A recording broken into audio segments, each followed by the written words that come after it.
Anem a repassar les 5 fotografies més impactants de l'any, perquè ara que ha començat un nou any, són les setmanes de fer rànquings, de quines són les millors coses, què ens ha deixat enrere l'any, i parlem de fotos, Mònica. Doncs parlem de 5 fotografies que hem seleccionat, que són les que més ens han impactat d'aquest passat 2016.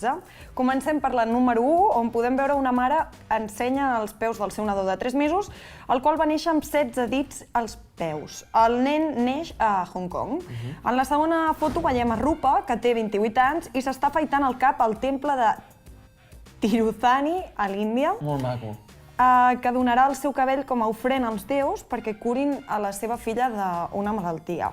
En el número 3 veiem a Reshma Qureshi, que ha sobreviscut a un atac d'àcid i l'estan preparant perquè ara és model i desfilarà pel dissenyador Akrana Kochhar, que és molt important en el seu país.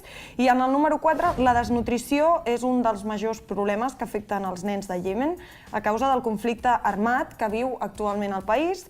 I el petit d'aquesta foto es diu Udal Faisal i va morir el 24 de març, per desgràcia.